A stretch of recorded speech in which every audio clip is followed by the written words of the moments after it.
All right, here we go. So we are kicking off our first episode of Real Talk with Roderick. And I'm here with my co-host, the great Tina Gurkovich. But before I let her introduce herself, let me just give everyone a quick intro to what is Real Talk with Roderick and how I came up and why I came up with this video series. And it really was about, understanding, like looking at the school community and realizing that we have students from so many different places, so many different backgrounds. And I personally want to get to know each and every student. I want to know about their stories and really get to know them beyond just their name. And I realize this is an experience that I think all our students can benefit from is how do we get to know each other, especially students peer to peer, deeper than just your names or just working in teams and going deeper than just that transactional level of getting to know each other.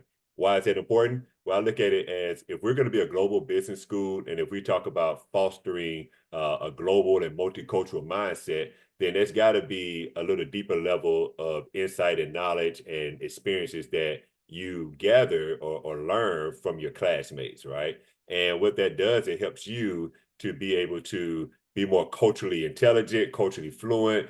We talk about global business. We talk about even in your own country or your state, being able to work across cultural differences, cultural commonalities, being able to understand what politics looks like in a different part of the world, right? Being able to understand legal structures in a different part of the world, being able to understand communication structures, hierarchies, and organizations, and what's important in one part of the country or the world can be very different than what you grew up in your own worldview. So this Real Talk with Roderick series, it's about, hey, getting to know each other, going on these little deep dives with our fellow students in a fun way, right? And I'll also share a little bit about me as well. So during these times, it won't just be a one-way street. I'll ask questions, Tina will ask questions, but we'll also, put ourselves on the hot seat, and we'll share some fun facts about us that you just wouldn't know unless you actually sat down with us and had a real talk with us. So with that, I'm going to turn it over to Christina, aka Tina, to introduce herself.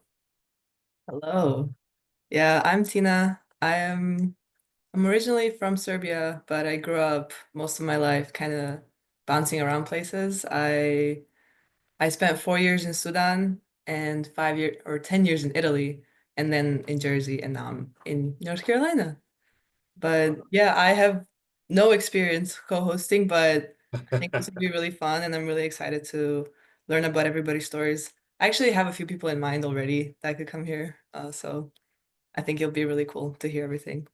Oh, I'm looking forward to that. And that's the thing about this series and why you don't need any experience co-hosting. You just need experience being real. And one thing I say about you, Tina, since I met you during that first week when you were here, you just kept it so real, and you're very authentic. And I know you and I we bonded over talking about international foods and all these different treats and just Chocolate. different things. And I saw how you were just engaging with everyone.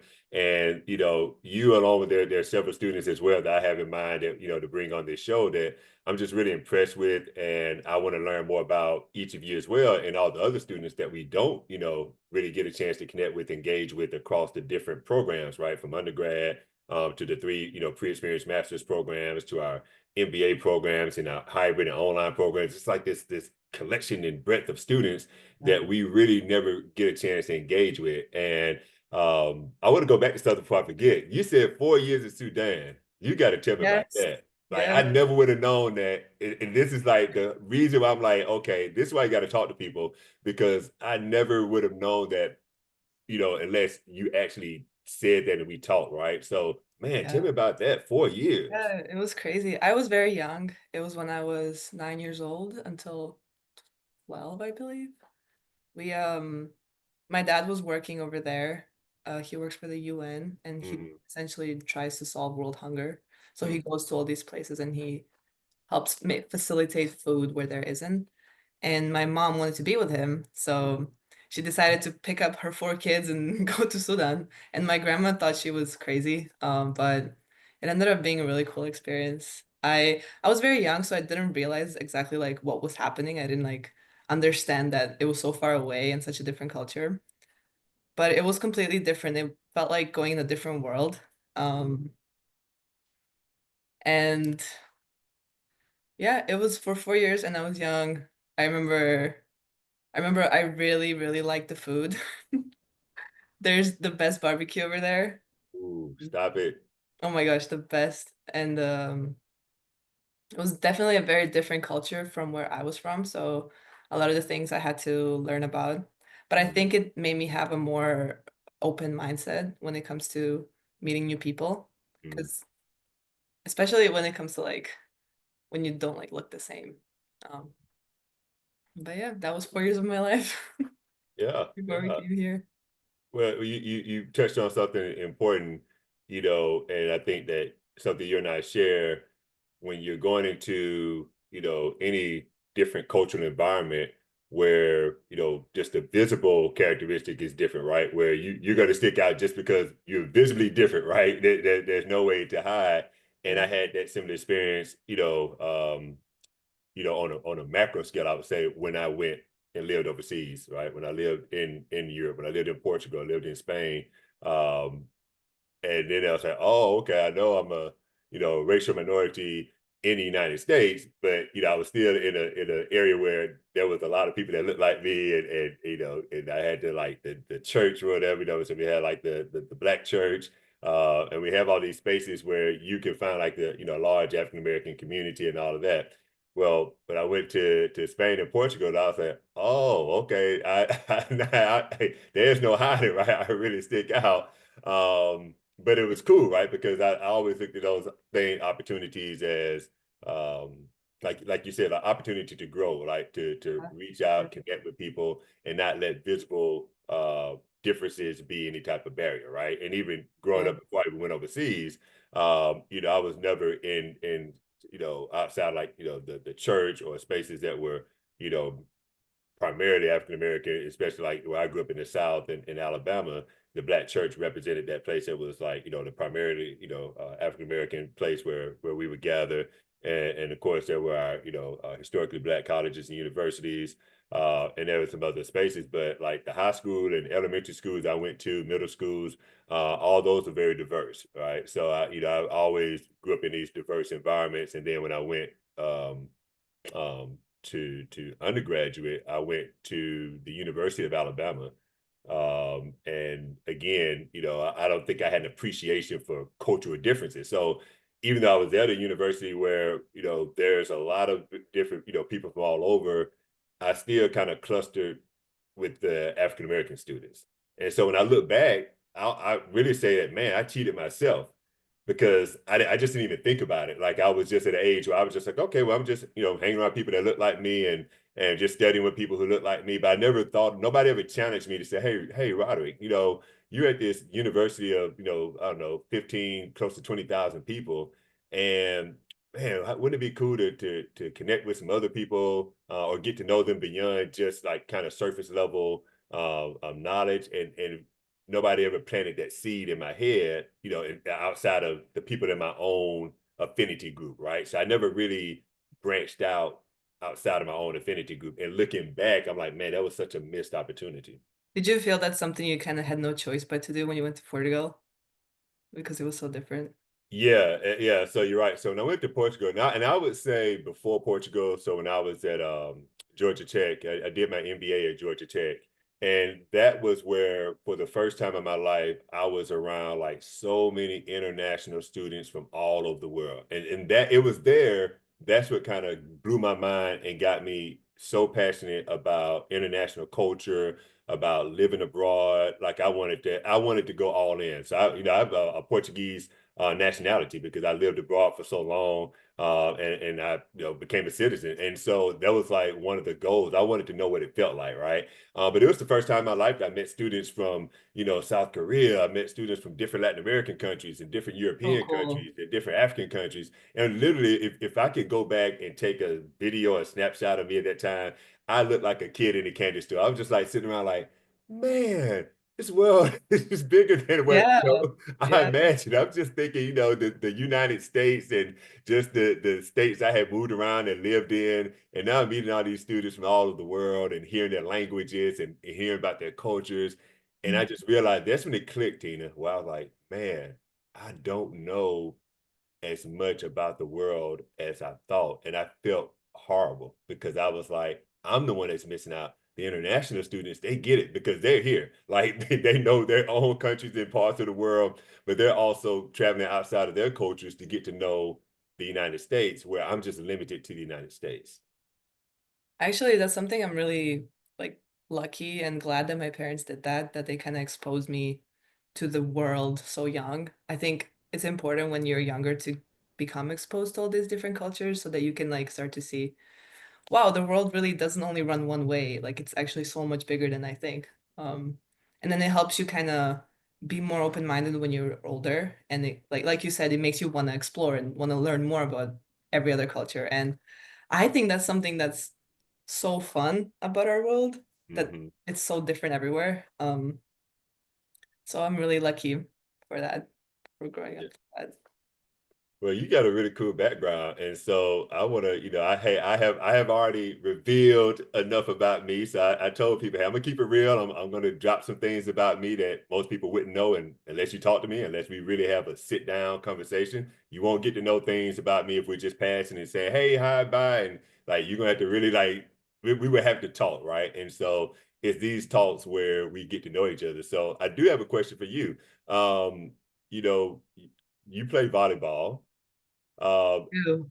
and so tell me about what got you interested in volleyball and what got you in. Because I love sports, and you know I Oh love sports, gosh. and there's some students here that love sports, and I love talking to them. And we're gonna get them on this show as well. But tell me about like what got you into volleyball and what fuels that passion, that fire. So it's actually a funny story. When we first moved to Italy after Sudan, I we lived in this little place that was very secluded. It was very like isolated. You couldn't just walk outside and walk anywhere. You had to like drive at least 30 minutes to get to a bus stop. So I wasn't leaving my house much, and I didn't speak Italian at the time, so I couldn't like converse with people, and I started to gain a lot of weight Mm, actually. And my mom took me and was like, "Hey, do you want to try this volleyball thing?" And I kind of was always tall growing up, so it fit with me. And when I first started, I was so scared because I did not understand a single word that the coaches were saying. But it ended up being the a really safe place for me that I found a lot of my friends from back then. And I played for this really small club in the middle of nowhere in Italy for like 2 years. And this bigger regional club kind of recruited me. And this is where I started to get serious with volleyball and ended up even moving to Rome because of that. And now my sister plays. Actually, my whole family is basically a volleyball family. wow. Okay. Yeah, my dad played and my mom played. Well, my mom played basketball, but we're like a sports family. Okay. And now my brother is playing professional in Serbia too. Yeah. Wow. But yeah, then I played for that other club, and I had this I actually had this one coach that he really didn't like me because I couldn't speak Italian. So I really like tried to learn it as much as I could. And I think the best thing that helped was one of the nice people on my team that kind of knew a little bit of English, so they kind of helped me. And the ones that like were trying to be friendly with me. Because of course some people won't like try to help you if you don't really speak the language. But Mhm. there's the really nice ones, and these ended up being some of my best friends for life. And still to this day, if I go back to Italy, I'm hanging out with them, and that's something that volleyball allowed. So I'm really grateful for that. And then since I knew English, I thought, okay, maybe I can get college and play at the same time because I knew I wanted to pursue both. Mhm. And so I started the recruiting process to come to the US to play, and ended up going to Rutgers first, and then took my last year here at Wig. And now we're done with the season. So we'll see from here what happens. Man, I see. I did not know that was a whole family thing that Oh you my came gosh, from yes. a Very, sport. very like family or sport oriented. Every summer my dad will train us like a boot camp. But Dang. it's good though. It's good. When I was growing up, I didn't understand fully, so I was like upset at him, like, why are you making me do lunges? But then Mm, now I am really grateful for it. Yeah.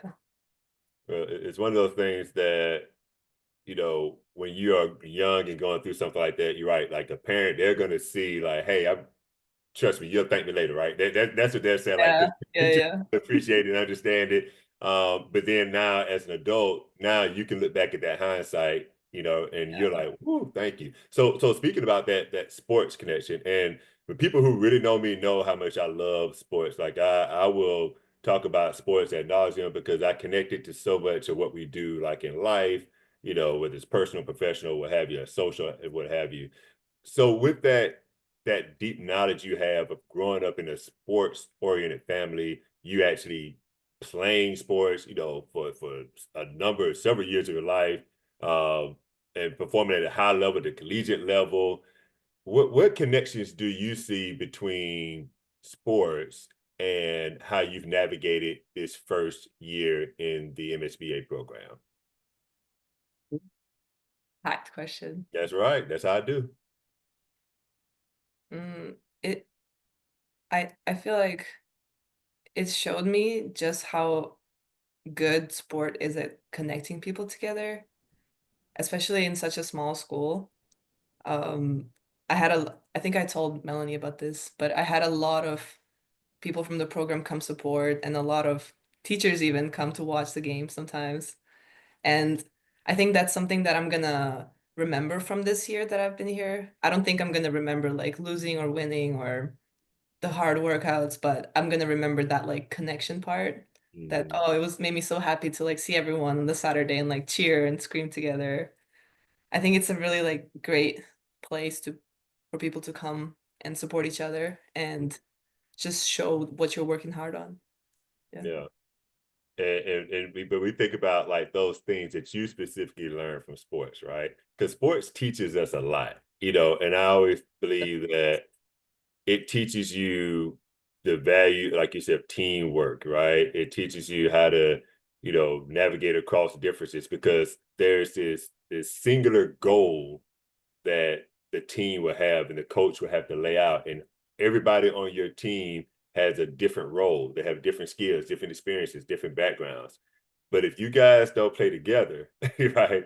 If you don't build that trust, if you don't have the ability to have real talk with each other, because Yeah. sometimes you may have to say, "Hey, I've got to talk to someone. I've got to tell them something they may not want to hear, but we've got to address some issue. Otherwise, we're not going to be able to perform as well Yeah. as a team." Especially in volleyball, in such a team sport that you actually can't even play by yourself. It's very important to be open and close and on the same page as your teammates to be able to perform well. Um, and I think probably the most important thing that volleyball has taught me is that one, that you need to be on the same page with others, and even if that means having some difficult conversations sometimes. And two, it teaches you how to win, but also how to lose, how to react when things are not going the way that you want, and how to transform that energy into something productive. Yeah. So, would you say? Well, I know you. I know you would say. I would say like the things that you did learn in terms of over these years, just playing, in a team sport, having to connect with people all over the world, really.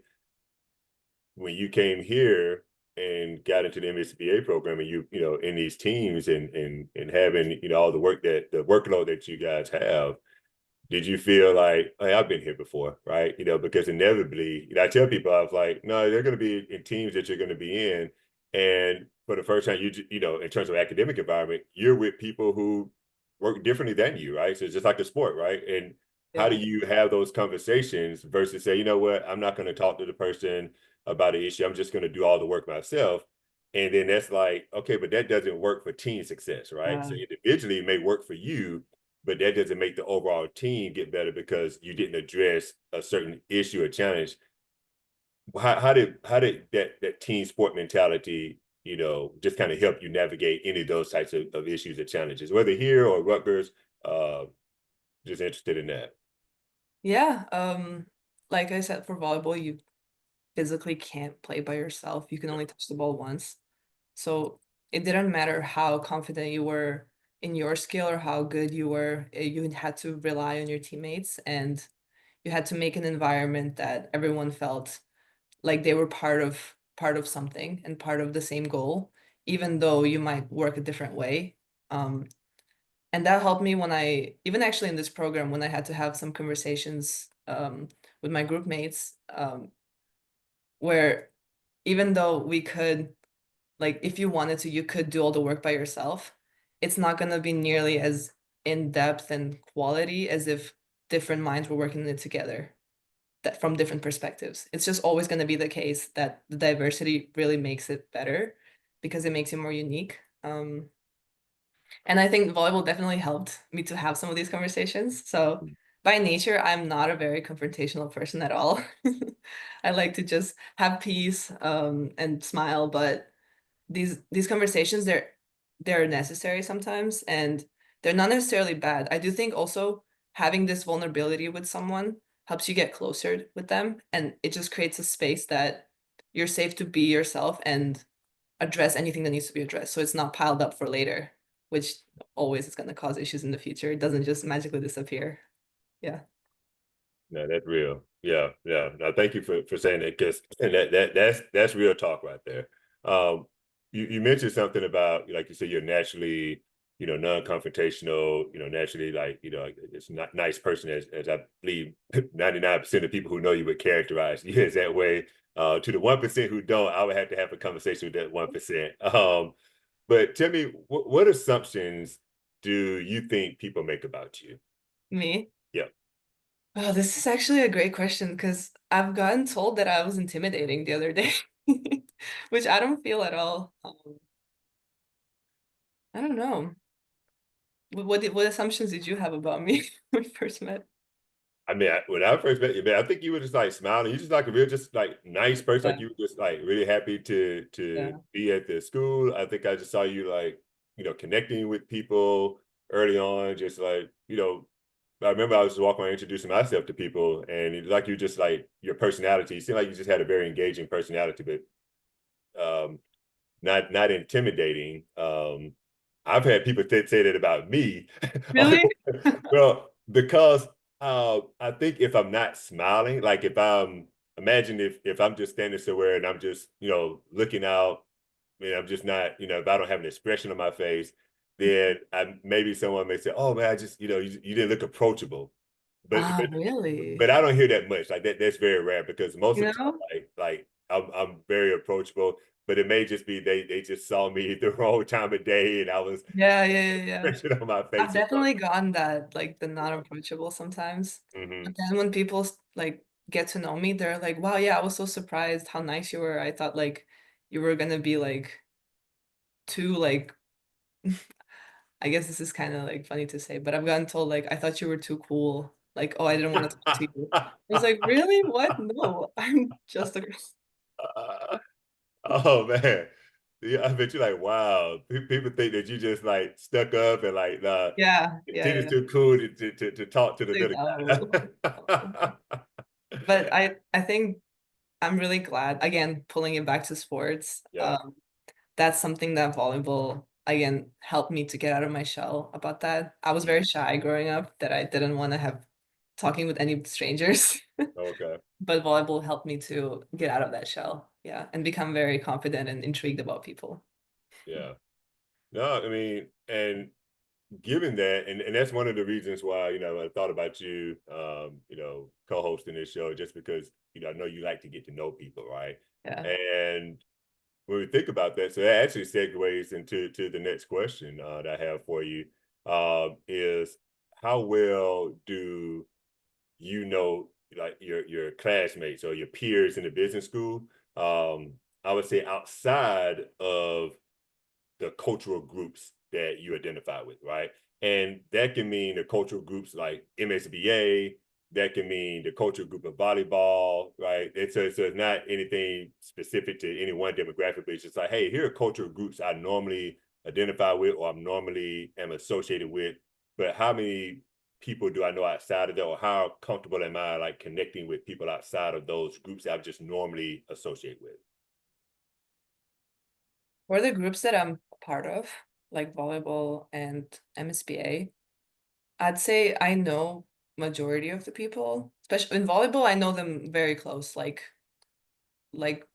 best friends, let's say, Okay. because we spend so much time together and we go through so much building together. Even though it's been like less than a year. It's been only a few months. We know each other very well on a deeper level.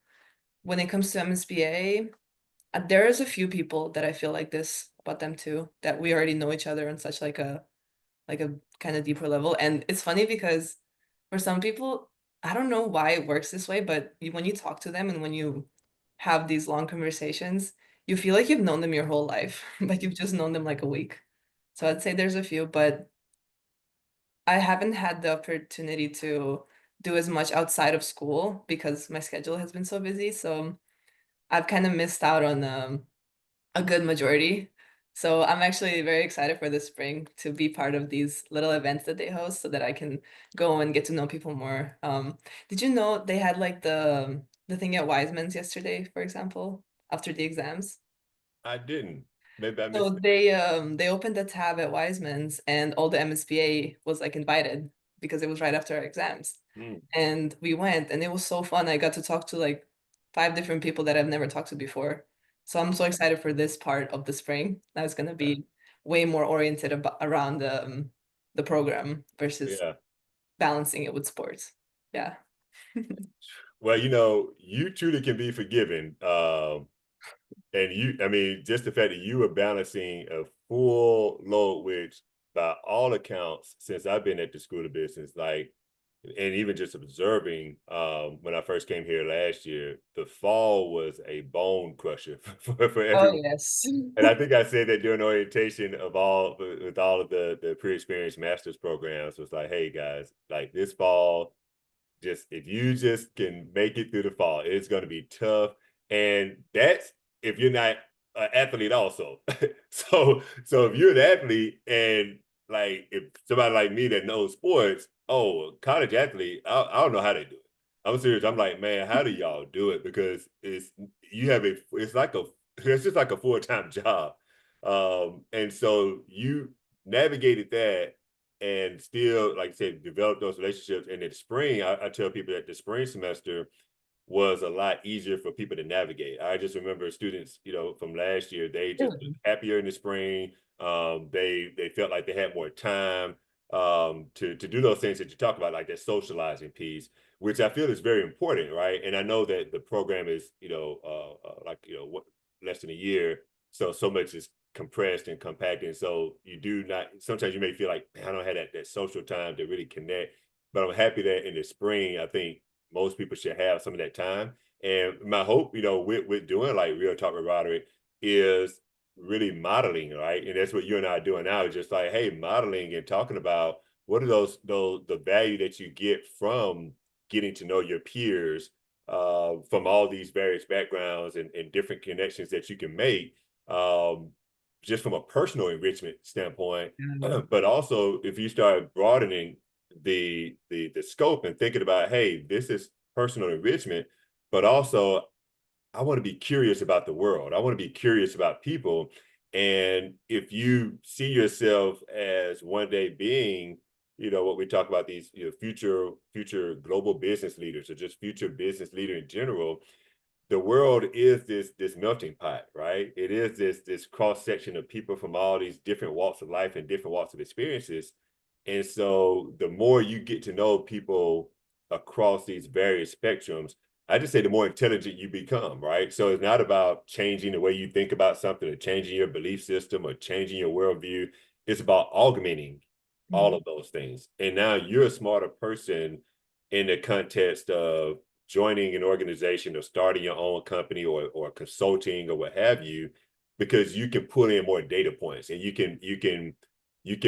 have more awareness and more nuance to conversations. So for example, if you and I say, hey, we're going to launch, a business in Winston-Salem and we're going to create, whether, a restaurant or whatever, we're probably going to be able to think a lot more broader about, well, what does that clientele look like? What does our infrastructure look like? The setup, who are we trying to appeal to? What types of, foods or XYZ do we need to have and take into consideration? Like we'll be thinking so broad because of the cultural experiences that we've had, we'll just be thinking in ways that someone who hasn't had that broad a broad base of experience, Yeah. it'd be a little more limited, right? Just and it's not a good or bad or you know right or wrong thing. It's just it would just be more limited just because they themselves wouldn't have that viewpoint. And it's not that ours is just like, oh man, we're just at the apex of just cultural understanding and no, it's just we have more data points that we would just consider. We would say, yeah, because you've been in those different places and experiences, and you would just at least you would raise the questions. And that's why I always tell people, it's like you want to be at a cultural intelligence level to at least just raise questions to say, hey, have you thought about this, or how might someone from X group think about this, or we didn't consider this income level, or people that may only make X amount of money, what type of product could we have for them, right? And how could we take them on a journey with us as they increase their salary and income and wealth to where we can graduate them to higher, value products, right? So it's the same thing a lot of companies do with their consumers too, right? They have the El Cheapo product, right? And they say, okay, now, Tina, Yeah. you're a student. And so, they'll say, well, students may not have the same budget as someone that's, full-time working or what have you. So they have like a cheaper product, but then they know that, Student discount. you already know. And, see, you're a foodie, so I don't know. Like Nice. you're like I think you were schooling me on some foods that I never heard of, and I was like, oh, wait a minute, I never heard of that food, and so that's something I think we gotta talk about on our next episode is Yes. the I was foodie. just thinking about that now that you were saying like, oh yeah, cheaper prices for college students. Yesterday, I forgot the name of the place. I'll text you if I remember it. They had a lunch special and it was like this really small place and they had a lunch special for a full meal for only $7. I was like, why have I never heard of this place? But yes, you're completely right. That was beautifully said about how we want our future business leaders to have that cultural exposure. I totally agree with you. I actually never thought about that, so that was really cool to hear. Oh, all right. Well, I'm glad to always drop a little knowledge when we Yeah. have these. And but that's the cool thing. Like you dropped a lot of knowledge in just in this 30 minutes. Like I've learned a lot, not only about you, but when I listen to people, like my mind is just making connections to things in my personal professional life, right? And so, like I said earlier, in talking with you, and when we talk with other students, we're going to learn as well, right? So we're going to like, just get more intelligent just because it's like, oh, there's these things that you're going to hear someone tell you that, oh, I didn't know that. And then you're thinking like, man, how much more would I know if I simply just, Yeah. right? If I just simply just stop somebody and that, I know it takes time and all of that, but when you do have that time, it's like, well, what are those ways that, just in 30 minutes, if I can stop somebody that I normally don't talk to and just say, hey, you got 30 minutes just to go over to Pete's Coffee or to sit out in the living room and hey, just love to learn more about you. I see you around. We always speak to each other, but I don't really know any more about you than that. So that's gonna be cool as we Yeah. get to this series. Especially in our really fast-paced environment that we have here. We really kind of miss out on this. So this is a really cool idea to have people come on the show and just kind of open up and talk about stuff that you never could learn about them otherwise. Yeah. Well, start thinking about who we're going to invite. I have some ideas. Oh, you do? Okay. So that's how we're going to do it. So how we're going to do it when we end each show, we will already have in mind who we want to invite. And since you have in mind who you want to invite, you have to secure that person, get them to say Okay, yes. I'll do it. And to find the time that, all of you are available and I'll send the invite and we'll do it. And then we'll get the guest. Each guest has to recommend someone too. Oh, okay, that's a good idea. I think So, that would be cool. Yeah. yeah. And then So eventually, I have a question. go ahead. What is the scope of who are we inviting to this show? Is it MSBA? Is it business school or just Wake Forest? So for now, just business school. Okay. So anyone across our programs, right? Yeah, perfect. And maybe some future iteration, maybe we expand. But definitely like let's business school. So not just MSBA, but I mean I want some MSM people on here. I want some undergrad people, MBA, because we have such a rich community and we just sometimes physically don't get a chance to see each other. So what I would like you to help with, and also the Multicultural Inclusion Student Advisory Council, try saying that 3 times. I want them to help, like, hey, let's invite people. And sometimes maybe you and I will, have multiple people that we talk with, right? So sometimes it'd be one-on-one, but sometimes you may say, hey, let's get a couple of people on here, and see how that works out. So we'll play with the format and see what works best. And then we'll also kind of figure out the cadence, like how often Yeah.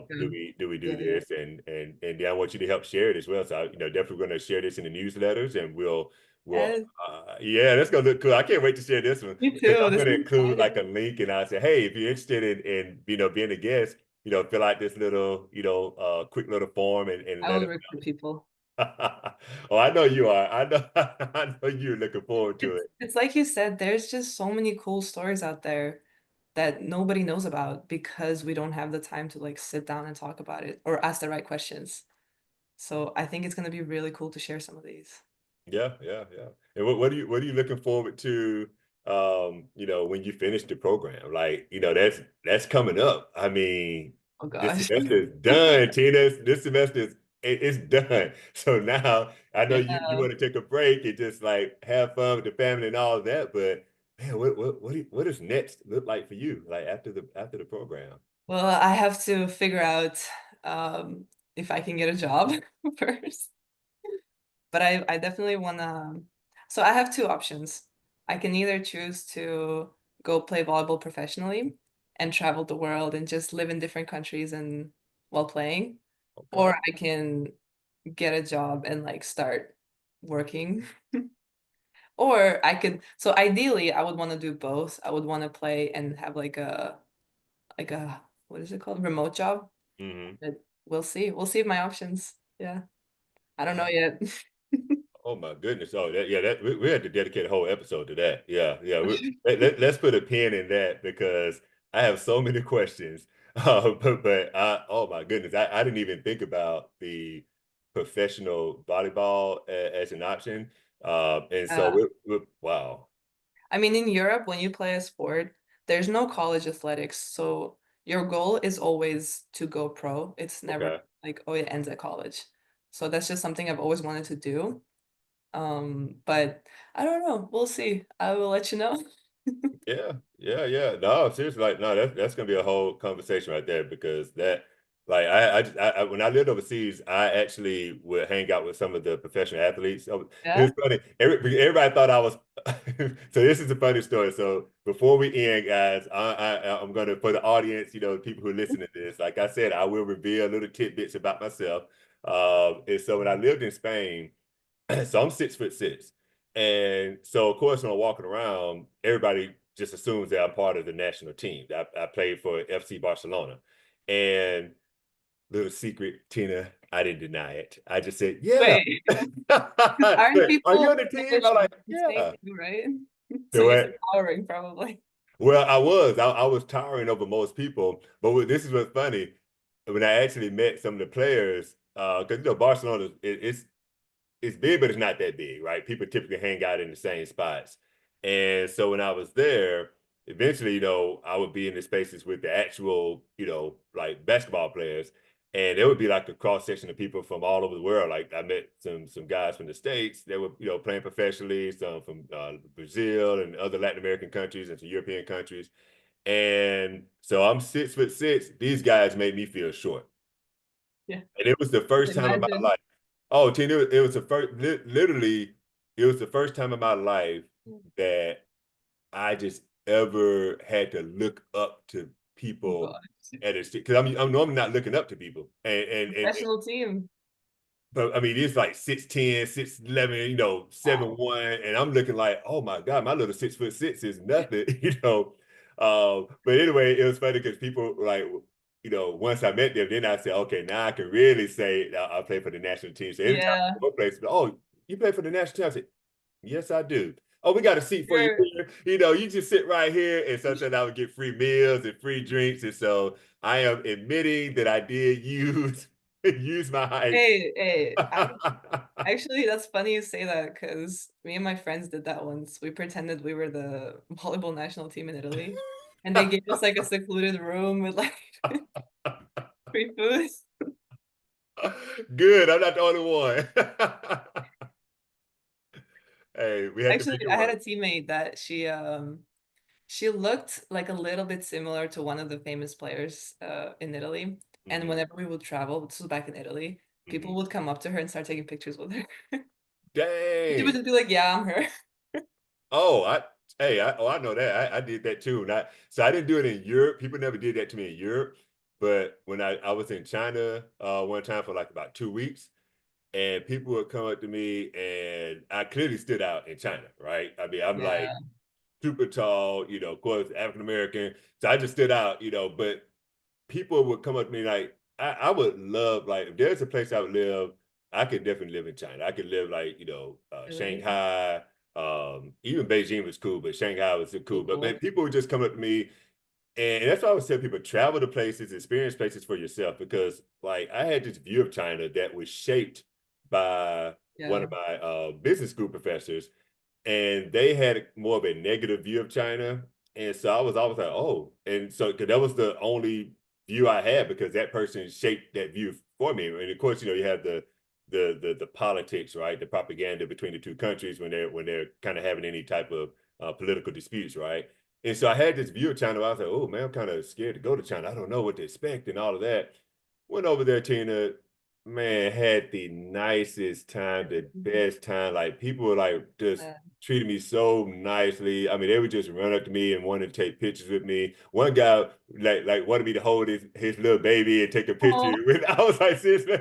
I mean, it was so cute. I'm like, what? I mean, because it's like they were just like, man, I don't know if they just thought I was somebody famous or whatever, or just because I'm just real super it's just tall. cool to them to see somebody different. Yeah, Yeah.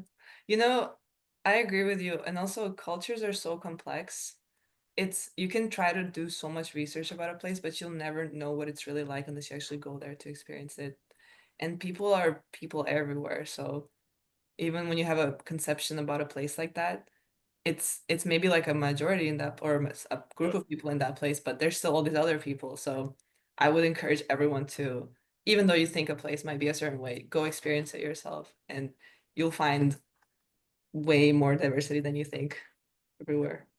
man, that's real talk right there, Tim. Real talk. Seriously, I love that. Oh, I do have a question. See, every time I try to let you go, I have another question for you. So, you said you are from Serbia? Yeah, I was born in Serbia, and then I stayed there till I was 9 years old, and then that's when we moved to Sudan Okay. until I was like 12-ish, and then to Italy before coming here. So, how many languages do you speak? I speak three languages: Wow. Italian, Serbian, and English. Okay. If you don't count like Croatian or Montenegrin, because those are kind of very similar with Serbian, so Oh, we I can didn't know understand that. each other. Yeah, Okay. Okay. So, would you say they're similar, like kind of how Spanish and Portuguese are similar in that sense, or I Russian, think Ukrainian? even more similar than Spanish and Portuguese. Maybe like British and American, like very, very similar. Like a few words are different. Oh man, okay. So it's really so you can have a Oh fluent yeah, you can conversation. have full conversation. Yeah. It's just Oh, the I didn't know accent is that. a little different. Oh, I didn't know that. So then when you said it like that, then it makes me also think of just like Swiss German, versus German, people that speak German, Probably, yeah, because probably. they have a totally different accent, but they tell you, yeah, but we still understand each other. It's still the same words, just maybe two or three that are different. Yeah. Oh But man. three I'd say. Serbian, English, and Italian. Oh, okay, you screwed me on that. So the reason why I brought that up is I forgot to tell you. So I'm a huge tennis fan too. So you Really? already know where I'm going. Of course. You already know I'm going. That's Hey, awesome. I'm glad you like tennis. Djokovic, my man. Like Yeah. let me tell you, I have been following him since he came onto the scene. Right, like Hmm. I feel like I've known since when he came onto the scene. When he and Nadal and Federer and those It's a like, good time the when big that was all three. going on. Oh, but Djokovic. I mean, let me tell you what I like about Djokovic. He is just so unapologetically authentic. Like nobody keeps it Mm. realer than Yeah. Djokovic. I mean, I'm talking about on the court, like he wears his emotions on his sleeve. Um, I like how his mindset. He kind of reminds me of some of the old school players. The ones that were Yeah. just like the Ivan Lendls, like the ones who were just like these ultra machines. They had this goal. but this guy, yeah, I just had to let you know that yeah, the countryman Djokovic, Yep, that guy, yep. If you he's one of ever my go, inspirations. if you ever go to Serbia, you will see his face almost everywhere. Him and Jokic from the NBA. Oh, I forgot. Those two, they're everywhere. Oh my God, how can I forget about Jokic? Oh my goodness. I can't believe I didn't even drop Jokic. Thank you for reminding me of Jokic. Like yeah. You know, they are like the equivalent of like the Michael Jordans and LeBron James of the, of the US, right? You know, we think of these top, athletes that represent Yeah, the US, where you just say, hey, who is a athlete that just represents the US? Like most people say yeah. Muhammad Ali or Michael Jordan or, some of these big, larger than life figures. And Djokovic and Jokic, man, they're gonna be some hard acts to follow. Oh, for sure, for sure. Yeah. All right. Well, Yeah. look, we will end it here for the people. Thanks to everyone who will listen to this show. And give us some, leave some comments and tell us what you think. And we will be posting a new show very soon. Yay. It's Oh, this is gonna be very fun. gonna be very fun. It's gonna be very fun. Y'all take care.